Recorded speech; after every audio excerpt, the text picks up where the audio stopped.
Good morning, good afternoon, or good evening, everybody. Welcome back to my YouTube channel and to another episode of the N-scale layout build in my new workshop. If you were watching last time, you will have seen me get the main level of the peninsula fully framed up.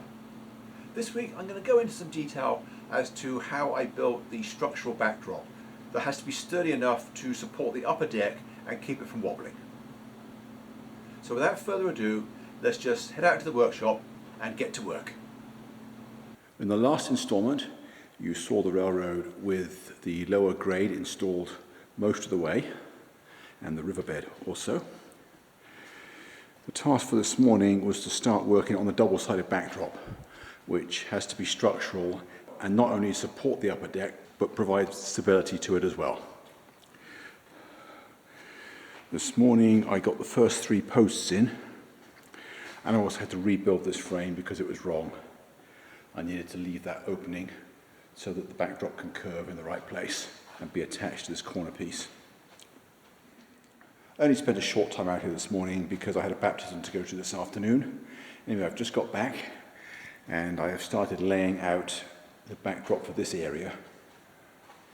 Now, because this is a very complex shape, winding its way across the 2 sections, I'm building it as a freestanding unit, which is going to sit on top of these frames. So let's go over to my sawhorses quickly. Here we can see my method of laying out complicated shapes. I start off inside using the CAD software, plotting it accurately and rotating it into an efficient corner of a piece of plywood. Here we can see it is the full width of the plywood and about 10 inches more than halfway. And then what I do is extend all the straight lines so they intersect the edges of the plywood, and use the CAD software to tell me where the intersections are relative to the corner. And then once I've plotted those straight lines, I can fill in all the curves of known radii. So here I have done that. Hopefully this looks about the same. It looks the same to me. I did check it, make sure all the lines are parallel.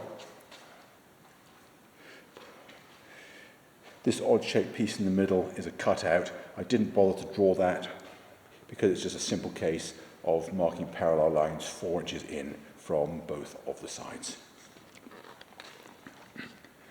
Anyway, I'm going to get that cut out with a jigsaw, and then once I've confirmed that it is correct, I will flip it over and then draw around it on the other end of the plywood. So let me get that done, and I will be right back. Don't go away. Well, there is the backdrop base cut out and positioned roughly. Actually, I think it's in exactly the right place. I have still got to cut out for the post around this point. I've deliberately left it wider than I need to, so that there is about 1 inch of tolerance, just in case the dimensions for the post are not quite accurate. For some reason, the heel of this curve looks a little closer to the backdrop than I imagined it, but that doesn't really matter. It's actually in a tunnel, as is the track behind it, so I don't think that'll matter. And it might just be an optical illusion anyway, because I thought the curve was in exactly the right place.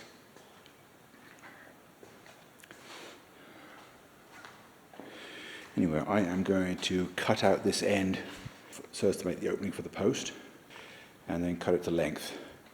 And then I'm going to duplicate that piece upside down. But before I move it, I'm going to draw around it. So let me get on with that, and I will be right back. Well, I've now cut the notch for the post. It's about a 5-inch square with 3-inch curved corners. That way I've got plenty of clearance. I've now positioned it at the other end of the sheet. As we can see, it fits efficiently with virtually no wastage. And then I still have most of the middle of a sheet available that will just get ripped into strips for benchwork framing. So let me just cut that second piece out, and I'll be right back. Don't go away. Well, that is both the top and bottom formers for the backdrop made. At the moment they are still temporarily screwed together. I just put 4 screws in and then sanded the edges together so that they are exactly the same, within tolerance anyway. This side of the backdrop is resting nicely on that strong beam down the center. The other side, I need to put one in. And if I hadn't already done the riverbed, it'd be a lot easier. I could just go above the frame here. I think what I'm going to do is unscrew that piece of riverbed and then shorten that block so that I can put a beam beside it all the way across. And then that will rest on this pair of legs, and I'll add another leg to that pair. Because at the moment I've just got a beam on a beam, and I don't think that is as sturdy as it could be. So I'm going to do all that tomorrow. Don't go away, I'll check in with you then. Well, this morning I have been working on the backdrop for the end of the peninsula, building up from the bottom. In order to get the posts in, I found it easiest to just screw it to the edge of my workbench and work from there. Now I'm going to stand it up and put the top on. So let me do that and I'll be right back. Well, that piece of backdrop framing is now finished and permanently installed. It will provide a rock-solid base for the upper deck. I'm not going to get the masonite on it just yet because I've still got to build a piece of subroadbed that goes through it. It'll be about this high, and it will go through this gap and curve around behind this post. Before I can go any further, I have got to build the rest of the benchwork in this area, bring it up to the height of this next frame, get some tops on this area, and then work on getting the subroadbed for the two mountain grades along the other side.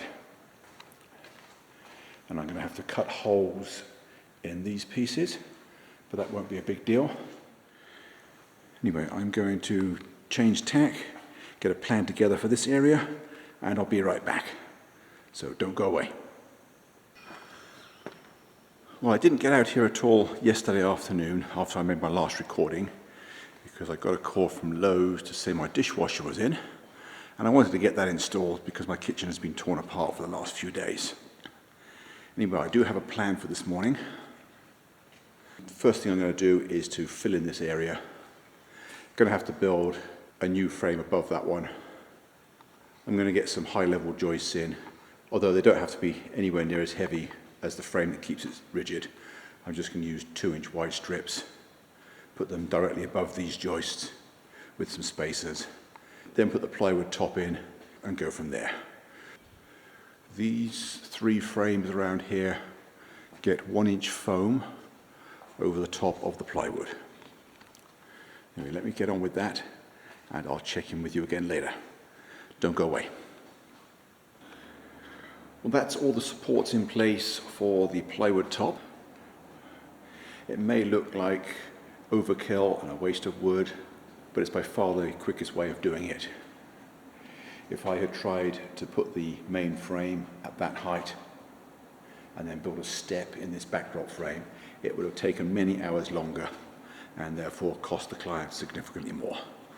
So by doing it this way, it may use a little bit more wood, but it saves several $100s in the long run. Next thing to do is get a sheet of plywood, balance it on top of the backdrop with the front edge lined up against the front of the frame, and then draw around it to get the size. So let me do that and I'll be right back. Well, here is the method of working out how big that piece needs to be. I have 2 levels clamped vertically along the front edge, one near each end of the straight section. Make sure they're plumb. I have a temporary leg clamped to the front member. It's the right height so that it sits level. I've made sure I have enough overhang at this end, holding this level vertically. And where it crosses the plane at the front, it's only about 1/4 inch long, so that's perfect. So it's perfect length without wasting any wood. And now I'm just going to reach in and draw around the front of the backdrop frame. And then when I cut it, I'm going to give myself about 1/4 inch of tolerance.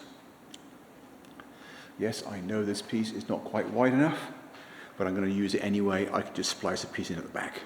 I'm certainly not going to waste it and then move on to the next piece. So let me get this cut to size and I'll be right back. Don't go away. Well, it has been a couple of hours since I made a video clip. I've got quite a lot done in the meantime. I have installed 2 more pieces of plywood top for this town area. I've done a lot more of the framing for the central backdrop. At the moment I've got this strip clamped around there so that I can work out the exact former for that piece that goes in there. I've got a piece that goes in there cut and laminated and gluing up, so I will clean that up and install it tomorrow morning. I started off by attaching this masonite around on the inside so that I can trace the inside curve, and then I moved it over to the outside and trace the other side. That's actually higher than the backdrop is going to be. These bits sticking up will hold the framing for the upper deck, and the backdrop ends at this height here. Anyway, I've got a few areas where I've got glue drying. I'm going to leave it, go inside and come out tomorrow. I'll check in with you then. Don't go away. Well, after I went inside yesterday, I thought about what I said and what I didn't say in my last clip. And you're probably thinking that I'm jumping around needlessly between benchwork and backdrops and everything else. But there's a good reason for that. Some of these backdrop posts are resting on these tabletops, and also both of these sheets of plywood are important structural members for the stiffness of the backdrop. This post, although it may look like it, it does not sit on top of this table. It goes through a close-fitting hole. There's the bottom of it. So it is anchored to the bottom of that frame. Let me go around the other side. Here we can see that I have a horizontal piece between the 2 ribs either side of it, which stops this piece from bending, and then the tabletop does the same thing for the top member. So there is no movement whatsoever in this. If it wasn't for those 2 horizontal pieces of plywood, then that post would be free to rock, which would mean that the upper deck could tilt and flop around. Same with this one. I've got the stiffener on the bottom, and then, although it doesn't look like it touches, that's because of the shim in there. I deliberately left myself some tolerance and then put a shim of the right thickness. There's screws between the 2 so that this piece of plywood is also a vital structural member for the same reason. It holds this piece sturdy. And as you can see from this side, the 2 intermediate posts just rest on that piece of plywood as well.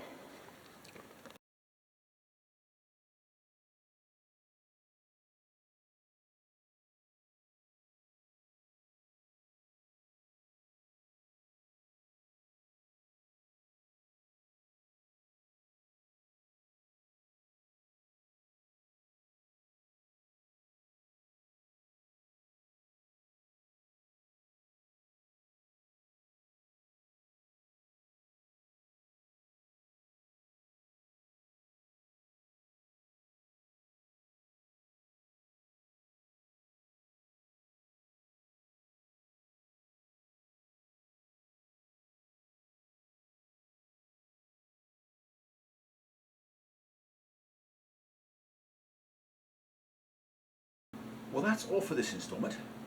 Next time I will continue where I left off, and I'll also show you how I dealt with the tracks that had to penetrate that backdrop. Hope you enjoyed the show, hope you found it useful, and I hope to see you again next week. Thanks for watching, and bye for now.